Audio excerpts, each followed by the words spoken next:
जो अविनाश का जो ये वाला जो हिस्सा है नाक वाला, ये लेफ़्ट और राइट खुल जाता है। मतलब बहुत ही दुर्भाग्यपूर्ण घटना रहती है। और जो नाक का जो नरम मांस होता है, चेहरे का जो नरम मांस होता है वो, और हड्डियाँ, ये सारी की सारी 2 भाग में विभाजित हो गई थी। तो जो इनकी जो चेहरे की जो 14 हड्डियाँ थी, सारी की सारी जो थी वो टूटी हुई थी। सारी की सारी 14 की 14 हड्डियाँ जो है इनकी टूटी हुई थी। साथ में जो मस्तिष्क की भी जो हड्डियाँ हैं वो भी करीब 2-3 वो भी टूटी हुई थी। इनका जो निचला हिस्सा जो होता है, जो फ्लोर बोलते हैं, फ्लोर ऑफ ऑर्बिट, वो भी पूरा फ्रैक्चर था। तो आँख भी जो है वो नीचे की तरफ आ गई थी। कई डॉक्टर तो हाथ उठा दिए थे, 2 जगह लेके गए थे वहाँ पे, तो यहाँ लेके आए तो चमत्कार जैसा, भगवान जैसा बन गया। 14 की 14 हड्डियाँ टूट चुकी थी। तो कितना घंटे ये ऑपरेशन चला था, और क्या इस तरह के केसेस में कितने परसेंटेज चांसेस रह जाते हैं कि ये रिकवर हो सकते हैं? अब ये जो जबड़ा होता है ये करीब करीब 2 इंच ऐसा चौड़ाई में होता है, और इसका 1 इंच का भाग जो था, 1-1.25 इंच का भाग जो था वो मिसिंग था। संघर्ष के साथ अगर अनुभव जुड़ जाता है तो असंभव जैसी चीज़ संभव हो जाती है। नमस्कार, मेरा नाम फैज़ान है और आप केपी न्यूज़ देखना शुरू कर चुके हैं। इस वक्त हम बीएम्स अस्पताल में मौजूद हैं और यहाँ पर एक ऐसा केस आया है, 2 ऐसे केस हैं जो काफ़ी रेयर है, जिसमें ये कंडीशन रहता है कि बहुत कम चांसेस होते हैं रिकवरी के। तो जो यहाँ के जो स्पेशलिस्ट हैं, जो सर्जन हैं, वो काफ़ी मेहनत और संघर्ष और अनुभव के साथ इस तरह के तमाम जो रेयर केस हैं उसको हैंडल करते हैं और सक्सेस करते हैं। 3 तारीख को एक दुर्भाग्यपूर्ण दुर्घटना होती है जिसमें अविनाश नाम के एक लड़के की एक्सीडेंट हो जाती है, सड़क दुर्घटना होती है, जिसमें जो अविनाश का जो ये वाला जो हिस्सा है नाक वाला, ये लेफ़्ट और राइट खुल जाता है। मतलब बहुत ही दुर्भाग्यपूर्ण घटना रहती है और जिसे बयां करना बहुत मुश्किल है और तस्वीरों से दिखाना भी बहुत मुश्किल है। अविनाश के परिजन हमारे साथ हैं, आइए उनसे जानते हैं कि घटना कब की थी। ये 3 तारीख का है, 2 बजे के और 2:30 बजे के बीच में इसका घटना हुआ। कॉलेज से आ रहा था, आने के समय क्या मालूम कैसा हुआ, वहाँ पे तो वारदात में कोई ऐसा नहीं बता रहा है कि कैसा हुआ गिरा बोल के। जब कोई संगी या ना अपना पहचान का कोई आदमी मिला होगा तो बोला ये नहीं अपना गाँव का है, तो तुरंत उसने फ़ोन किया। तो उसी समय पुलिस वाला की गाड़ी आया तो राजनांदगांव लेके गया, तो वहाँ नहीं हो पाएगा बोला, तो फिर वो एम्स लेके जाओ बोला। एम्स फिर हम लोग वहाँ से निकाला तुरंत, तो शंकराचार्य में बोला एक आदमी ने, तो वहाँ भी लेके गया तो वहाँ भी नहीं हुआ।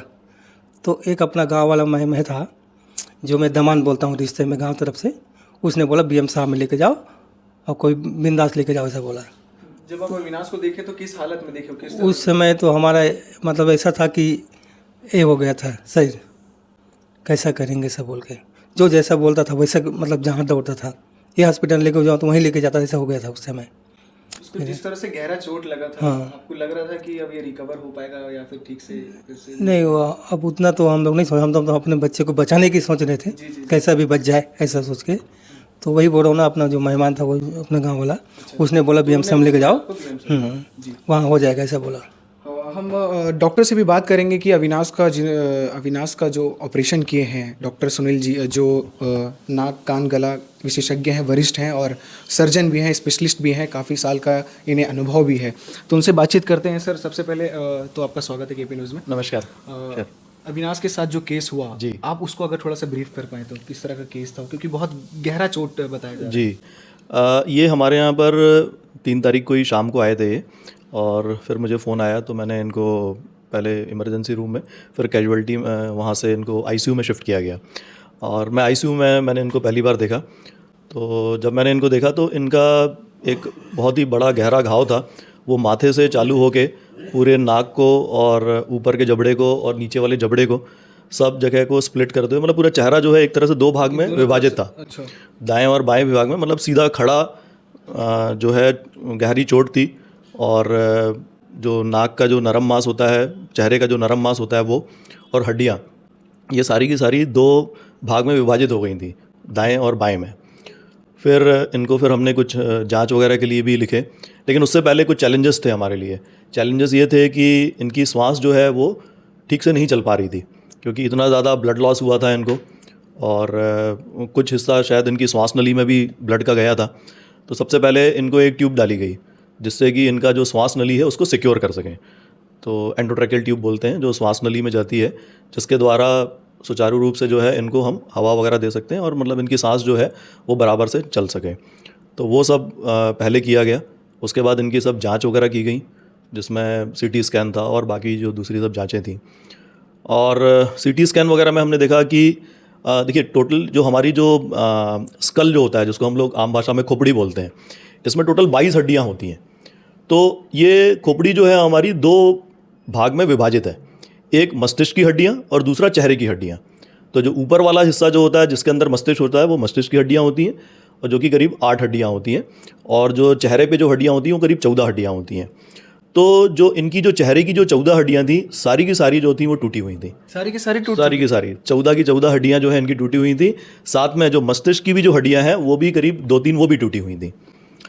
तो हमारे लिए ये बहुत बड़ा चैलेंज था कि कैसे इनको जोड़ना, और वो सारी चीज़ें तो ठीक है, लेकिन सबसे बड़ा चैलेंज ये था कि जो ब्लड लॉस हुआ है इनको, और इनको हेड इंजरी भी थी, बट ये बहुत किस्मत वाले हैं कि वो head injury minor head injury थी। अच्छा।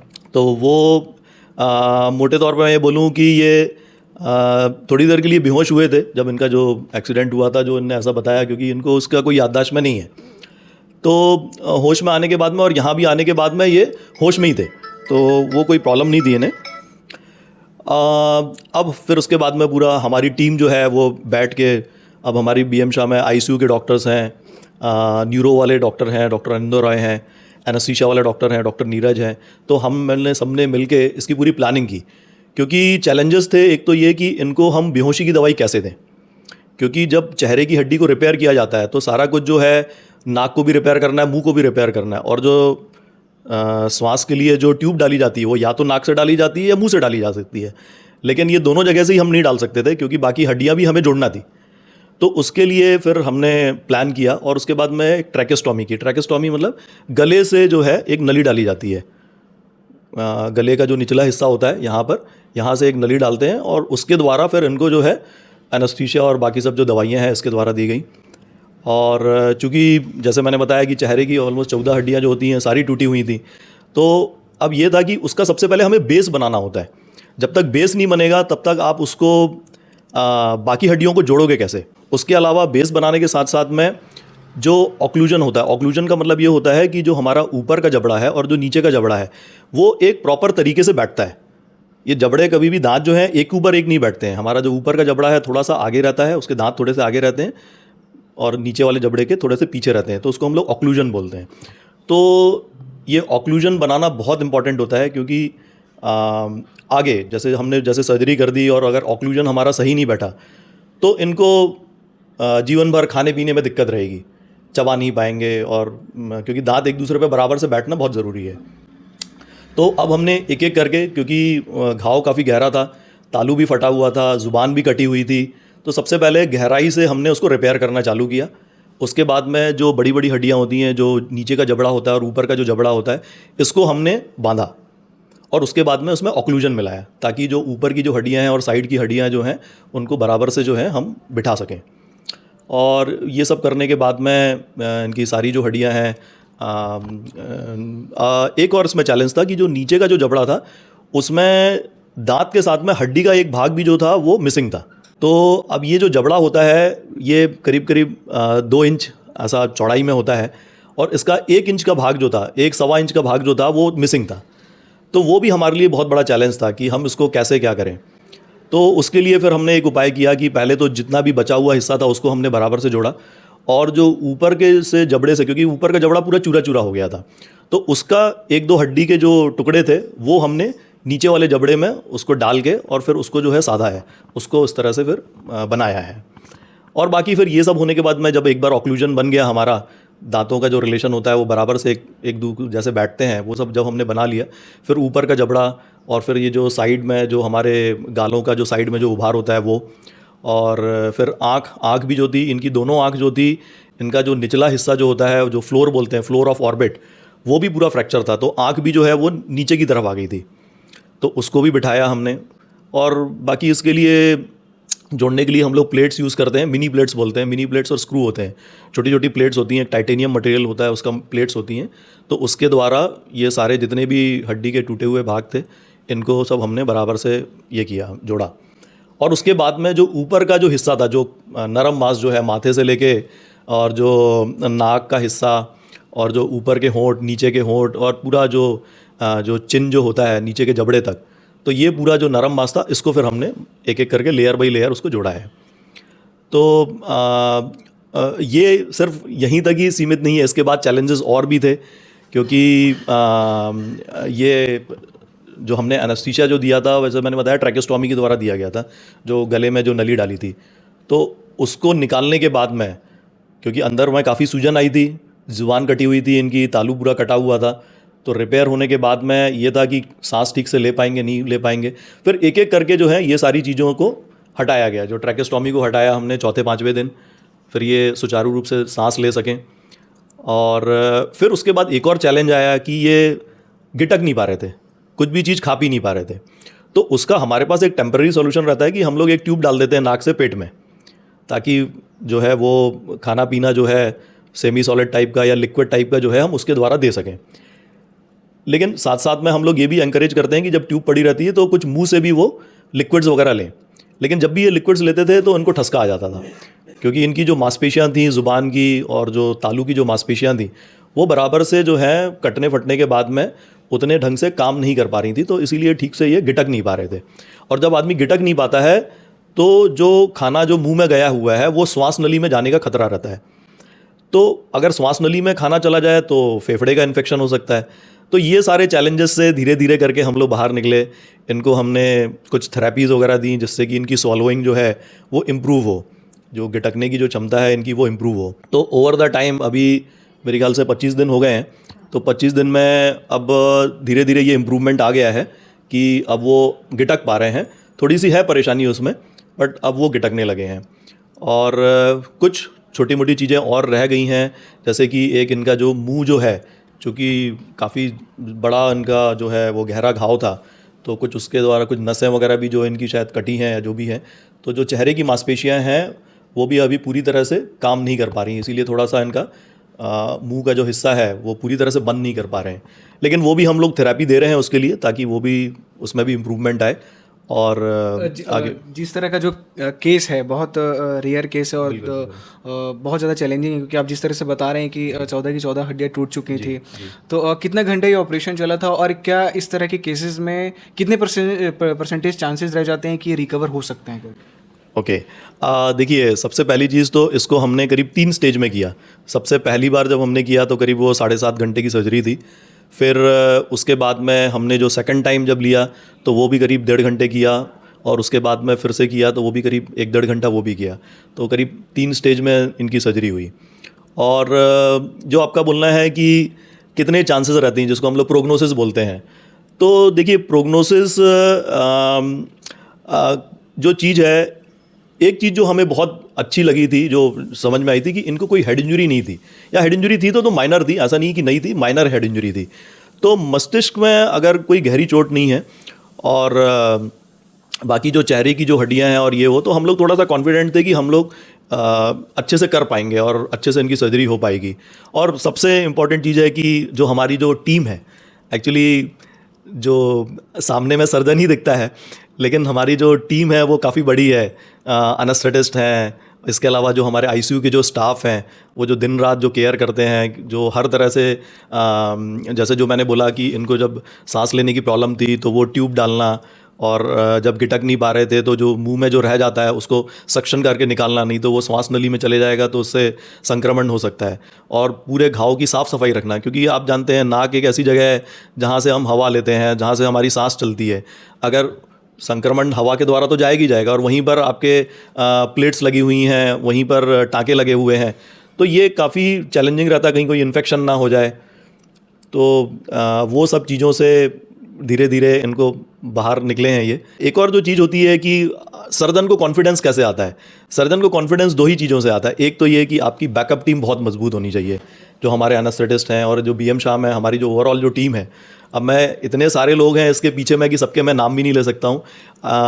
इमरजेंसी जो हमारी कैजुअल्टी है वहाँ से लेके आईसीयू की टीम, आईसीयू के बाद में जो हमारी ओटी की टीम है जिसमें एनेस्थेटिस्ट हैं, ओटी के जो असिस्टेंट हैं, तो बहुत सारे लोग हैं जिनका हमें सहयोग मिलता है। तो ये तो एक है ही, इनका सहयोग मिलता है।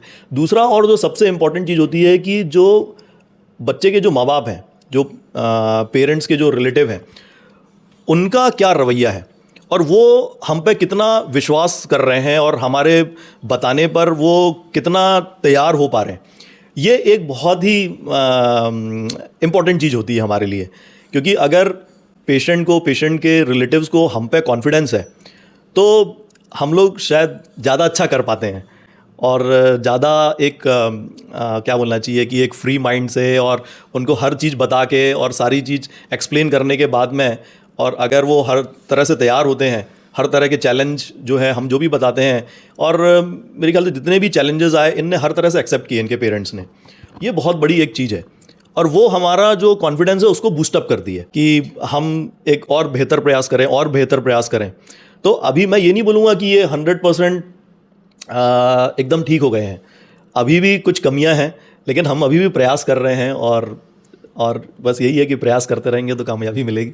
जी हाँ, मैंने शुरुआती वीडियो में भी कहा था कि अनुभव और संघर्ष से ही बहुत सारी चीज़ें असंभव से संभव की ओर बढ़ती है। अविनाश जी के मम्मी और पापा से बात कर लेते हैं कि अविनाश को इतने बड़े चोट लगने के बाद अब डॉक्टर साहब की कोशिश ने अविनाश को इतना ठीक कर पाया, रिकवर कर पाया, क्या कहना चाहेंगे अब अस्पताल के लिए, डॉक्टर साहब के लिए क्या कहना चाहेंगे? नहीं, अभी उसके लिए हम तो बहुत अच्छे हैं, शुक्रिया करते हैं हॉस्पिटल और डॉक्टर साहब को जो भगवान जैसा अपने बच्चे को बचा दिया है। नहीं, अब भगवान ही समझेंगे, चमत्कार हो गया। कई डॉक्टर तो हाथ उठा दिए थे, 2 जगह लेके गए थे वहाँ पे, तो यहाँ लेके आए तो अब चमत्कार जैसा भगवान जैसा बन गया। अच्छा है, और इलाज पानी भी अच्छा किया। अविनाश अब खा पी रहा है, हाँ, सब चीज़ें हो रही है, क्या हाँ, कहना चाहेंगे आप? अब खा पी रहा सब अच्छा से खा रहा है अभी, पानी वाली अच्छा से पी लेता है, अब बात भी कर लेता है अभी। इतने गहरा चोट लगा था अविनाश को, उसके बाद डॉक्टर साहब लोग की मेहनत है इतने अच्छे से होकर, क्या बोलेंगे डॉक्टर साहब के? डॉक्टर ही हम लोगों के लिए भगवान बना है, अच्छा से इलाज किया, अच्छा इलाज किया, भरोसा किया, भरोसा हम लोग भरोसा भी किया डॉक्टर के भरोसा, क्योंकि तीन जगह और जा चुके थे, चौथा जगह था, लेकिन 3 जगह हम लोग को हाथ उठा दिया था, यहाँ पर हाथ नहीं उठाया। वो आया बोला हमारे आपके बच्चे को बचाएंगे, ऐसे बोला हमको, मतलब उसी टाइम हम लोग को मतलब विश्वास दिलाया, आप लोग चिंता मत करो, हम विश्वास से ठीक हो जाएगा बोला, हम लोग आया तभी बोला हम लोगों को। तो बहुत रेयर केस होता है इस तरह के केसेस में कि रिकवरी के जो चांसेस होते हैं पूरे 100% वो बहुत कम होते हैं, पर डॉक्टर और पेरेंट्स की एक अहम भूमिका होती है किसी भी एक पेशेंट के लिए कि वो कितने अच्छे और कितना जल्दी रिकवर कर पा रहा है। और मैंने और भी पहले वीडियोस में कहा है कि एक डॉक्टर एक इंसान को दूसरा जीवन देता है, तो ये दोनों चीज़ें इस केस में देखने को मिली कि आपका अनुभव और संघर्ष, ये दोनों असंभव जैसी चीज़ों को संभव में बदल देता है और एक डॉक्टर एक मनुष्य को दूसरा जीवन देता है। तो दोनों चीज़ इस केस में देखने को मिला, तभी हमने कोशिश किया कि आपको भी दिखाएं। क्या कुछ कहना चाहेंगे कमेंट बॉक्स में ज़रूर बताइएगा इस केस को लेकर, डॉक्टर को लेकर, अविनाश को लेकर, तमाम सारी चीज़ें जो आपने इस वीडियो में देखी। क्या कुछ आपका राय है कमेंट बॉक्स में ज़रूर बताइएगा। बाकी के अपडेट्स के लिए देखते रहिए केपी न्यूज़। शुक्रिया।